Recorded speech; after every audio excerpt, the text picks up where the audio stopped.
and I'm here to deliver my top 10 most anticipated films. Not just movies, but films of this summer. Dark Shadows. I'm not a big Tim Burton fan. I think that he makes the same movie pretty much over and over and over again, usually with Johnny Depp and Helena Bonham Carter. What I do like about this one is I do like the rest of the cast. As much as I complain about Johnny Depp being in his movies, he is usually good in Tim Burton movies. Helena Bonham Carter is one of my favorite actresses. Michelle Pfeiffer's in it. Chloe Moretz is in it. She's great, young actress. This could be good, but I think it could be a colossal failure as well. It is a comedy that I don't think looks very funny. I'm gonna punch myself in the balls if I hear that line one more time of, "We don't have horses. We have a Chevy." Is that supposed to be funny? Like, are we supposed to be like, Chevy, that's a car? No, it's stupid. It's a stupid line. Number 9, Snow White and the Huntsman. I'm very skeptical about this movie because it has Kristen Stewart as Snow White, which I think is a very strange choice, just because I'm picturing the whole movie of this. We need to go after Snow White. So, like, you're like a huntsman, right? And you're hunting after me, and just, the action looks cool. Charlize Theron looks really cool and hot, but I'm skeptical. I do like the casting of Chris Hemsworth. We're going to be seeing a lot more of him. I would say toss up on this, but I am looking forward to it because I think that it could be really good. I'm just not Number 8, Total Recall. Total Recall, obviously, in a classic film from the 80s. This one I think looks really cool. I like the casting of Colin Farrell. I like the effects in the trailer. I think this might surprise a lot of people. I like the actors in it. It could be one of those smart, fun summer movies.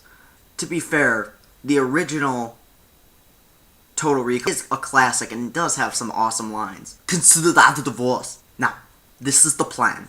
Get your ass to Mars. You are not you. You're me. No shit. You blew my cover! You think this is Royal Quaid? It is. Number 7, The Dick. Tater. What? Sacha Baron Cohen, obviously famous for Borat, Bruno. This one is much more of a straightforward, just regular film. It's not a documentary like those movies were. At the same time, it does look very funny. I like the cast. John C. Reilly's in it. Anything with John C. Reilly, even if the movie's bad, he's always good in it. Let's move on. Number 6. Here come the men in black. The Galaxy Defenders. Here come the men in black. We won't let you remember. Now, of course, that won't be the theme song for this movie. Instead, they got Pitbull to do it. Got it, Mr. Worldwide. Give credit where credit is due. Don't you know that I don't give a number 2? If you've heard the theme song for this movie, it is so horrendously bad that it's awesome. But the movie looks really cool. Will Smith, let's face it, in anything is pretty charming, and Tommy Lee Jones is in it. He's usually good. Josh Brolin, who's playing the young Tommy Lee Jones, looks amazing. I mean, it looks like he just totally has down, Tommy Lee Jones' dialect and that character, and my camera is still a piece of... It could get jumbled up. Some of the effects don't look that great, and it looks like it is copying from other things, but I'd be lying if I said I wasn't really looking forward to it. That's why it's my number 6. Number 5, that is Ted, with Mark Wahlberg and Seth MacFarlane as a little teddy bear.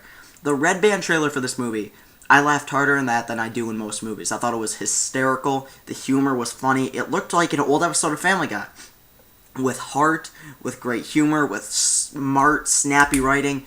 I think it looks tremendous. I can't wait for Ted, and I think this is going to come out of nowhere, and I think it's going to make a ton of money, and I think it's going to be very, very funny. And that rhymes. Number 4 pick would probably be number 3 if it weren't for the fact of who's directing it, believe it or not. My number 4 is Prometheus. Every single trailer I have seen for this movie is awesome. I think it looks absolutely stunning. I love survival horror movies. I think that this movie looks like it's just returning back to that genre. What I don't like is the fact Ridley Scott is directing. The last movie he directed was Robin Hood, and I am not going to forget that piece of ass because, no, it's not a piece of ass. A piece of ass is a good thing.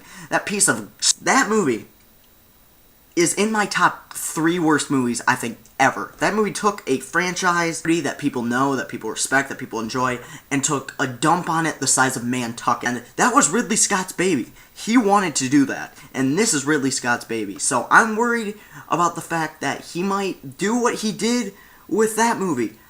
It could be a great return to survival horror, which we haven't seen since, I don't know, Cloverfield, but people crapped on that movie, so we haven't seen any other survival horror since then.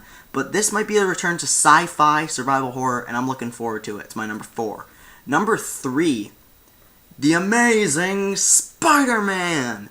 This is another movie I'm really looking forward to, but I'm worried about. People seem to really enjoy the casting of Andrew Garfield as Spider-Man. As much as I love the guy, I think he's a great actor, Tobey Maguire was perfect for me.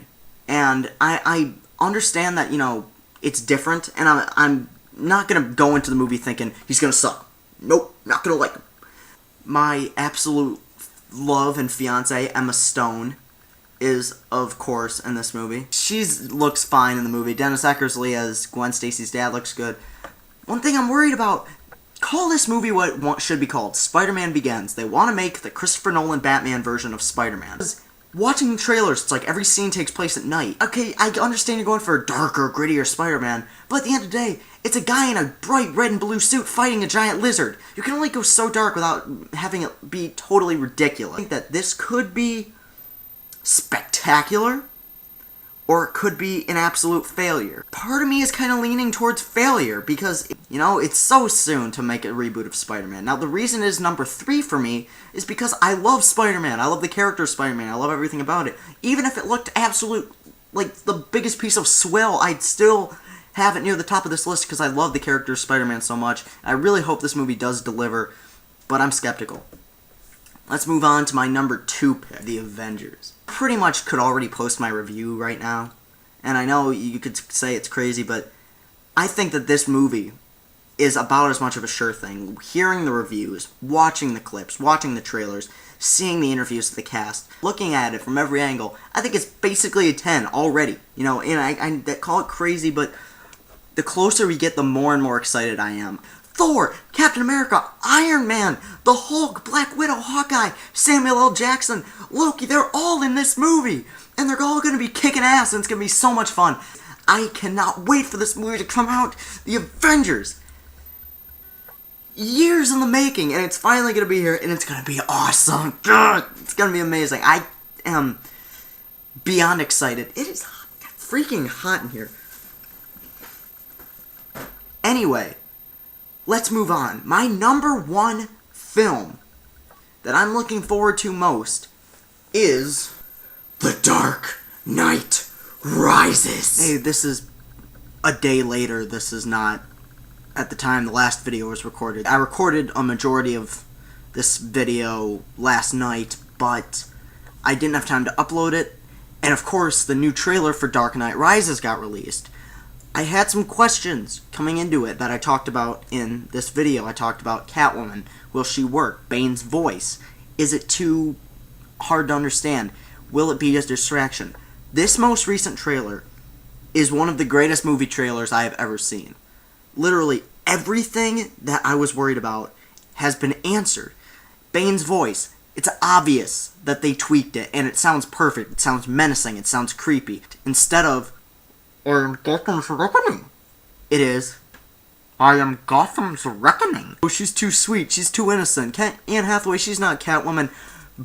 Balls on a stick, because she is a freaking great actress. She's gonna do a great job, and man, in this movie, she looks awesome. She looks totally hot. She looks like exactly what the character of Catwoman should be.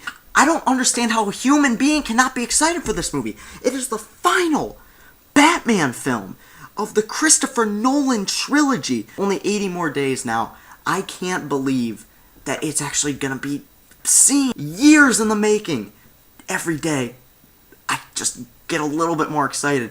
By the time this movie rolls around, I'm gonna be ready to explode. I can't wait for this movie. It's Batman. This is the year of the Batman.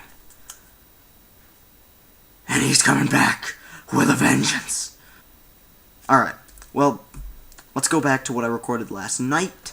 Sorry for all the strange editing techniques. I'll be right back. I won't review all these movies on this list, but I will review quite a few of them. Follow me on Twitter. I do update every time I do see a movie. So please follow me there. It's twitter.com/Castellani2014. The link is down below. I'll see you guys later.